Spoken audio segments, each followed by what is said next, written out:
सुन्नु भएको होइन बैसरी अहिले चाहिँ म यता 8 नम्बर वडामा पर्ने राष्ट्रिय माध्यमिक विद्यालयको प्रधानाध्यापक पुत्रको रूपमा विगत लगभग 1 वर्ष हुँदाखेरि कार्यरत छु र त्यसको रूपमा 2078 सालमा पहिला यही काभ्रेको चौरी देउराली भन्ने गाउँपालिकामा छु त्यहाँबाट सरुवा भएर आएको। अब म मेरो दृष्टिमा है दार्चा बजार कस्तो छ भनेर बाहिरको मान्छेको अब बाहिरको भनेपछि अहिले यहाँ कार्यरत भइसकेपछि अब केही हिस्सा यहाँको पनि जोडिन्छ। त्यही भएर मेरो दृष्टिमा दार्चा बजार कस्तो छ यसको बारेमा थोरै कुरा राख्न चाहन्छु।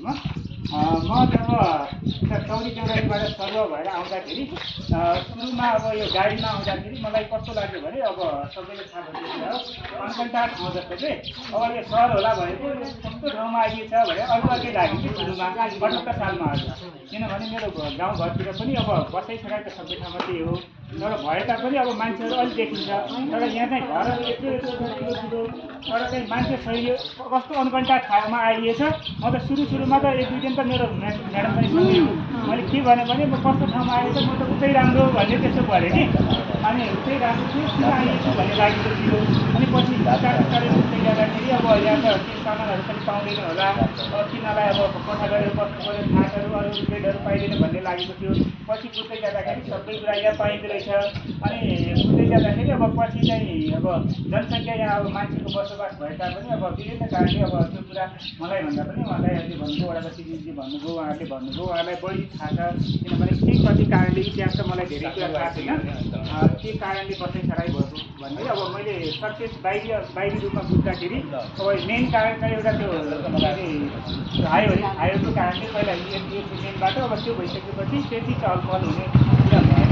अब जग्गा लगायत विभिन्न कारणले गर्दाखेरि त्यस्तो भएको भन्ने मैले पनि सुनेको होइन। अब अर्को कुरा के छ भने अर्को पनि कारण मलाई लागेको अब यहाँबाट नजिकै क्षेत्र बनेपा भेरिकेट भएको नजिकै भएको हुनाले काठमाडौँ नजिकै भएको हुनाले बसाइसराई पनि अलि यो बाटो अलिक सुविधा बढेपछि के भयो भने नेपालको परिप्रेक्ष्यमा हाम्रो गाउँघरतिर पनि अब यो सडक अलि पिचहरू यस्तो भयो भने अब मान्छेहरू गाउँमै बस्छन् भन्ने हिसाबले बनाइएको हो। तर के भयो भने बसाइसराईले यसले चाहिँ अलिक बढी सहज बनाएको हो कि भन्ने मलाई फिलिङ भएको थियो देशैभरिको। किनभने अब पिच बाटो छ अब 3-4 घन्टा लाग्ने बाटोमा 1 घन्टामा पुगेपछि कतिको बिहान गएर बेलुका फर्कन सकिन्छ भनेपछि आउजाउमा सहज भएपछि बसाइसराई पनि यो विकासले गर्दाखेरि यो रोजगारी नभएर पनि यो विभिन्न कारणले गर्दाखेरि यो जब यो बाटोको अलिक सुविधा भएपछि त्यसले पनि अलिक त्यसको असर गरेको हो कि भन्ने मलाई फिलिङ पनि भएको। किनभने यो देशैभरि यसो ट्रेन्ड भएको हुनाले अब त्यसको लागि अब उहाँहरू लगायत अब विभिन्न व्यक्तित्वहरू लागिराख्नु भएको छ। त्यसको लागि उहाँलाई हार्दिक धन्यवाद व्यक्त गर्न चाहन्छु। अब सर्वहरिया भन्ने अब त्यहाँ पनि यस्तै गरिरहेको छ अलिक सानो त्यहाँ पनि त्यहाँको अवस्था पनि यस्तै हो ठ्याक्कै अब भए तापनि अब मेलाहरू लाग्छ जात्राहरू लाग्छ बेलामा यहाँ पुरा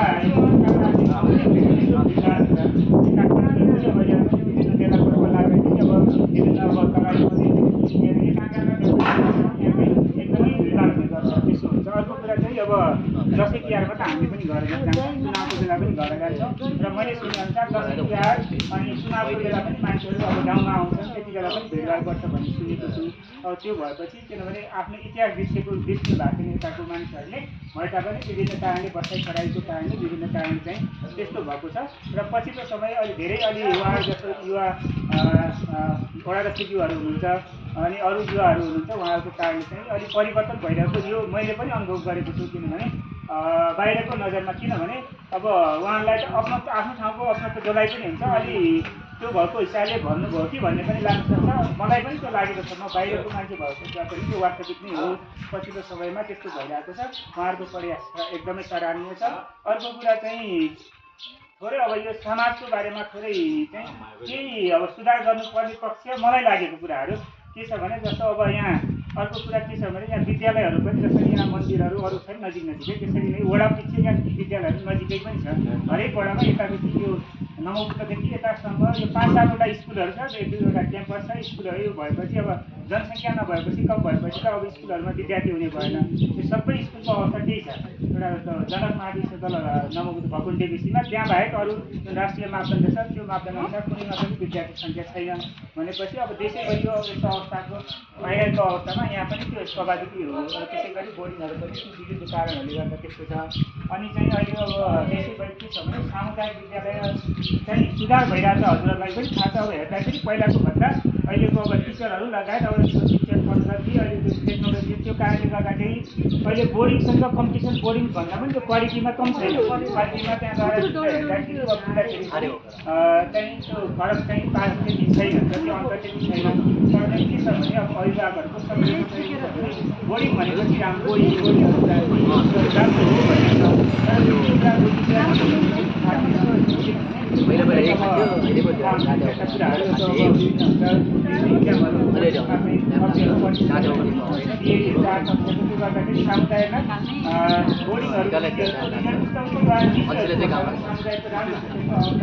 हामी प्रत्यक्ष देखेको त्यो भएको हुनाले चाहिँ सँगसँगै यहाँको जुन बजार छ अनि मठ मन्दिरहरूलाई संरक्षण गरे जस्तै यहाँका जुन विद्यालयहरू क्याम्पसहरू छन् सरकारी सामुदायिक ती पनि यहाँका सम्पदा हुन् तिनीहरूलाई चाहिँ जोगाउनुपर्छ र त्यहाँ चाहिँ विद्यार्थीहरू बढाउनुको लागि के गर्न सक्ने आफ्नै फाउन्डेसन पनि त्यसमा पनि जोड दिनुपर्छ र दिनुभयो भने चाहिँ यो क्षेत्रको लागि किनभने हामी जागिर भएको हुनाले अब आज यहाँ छ भोलि अर्को ठाउँमा होला त्यो भएपछि यही ठाउँको चाहिँ इज्जत बढ्छ र यही ठाउँको चाहिँ सम्मान बढ्छ भन्ने चाहिँ मलाई लागेको छ।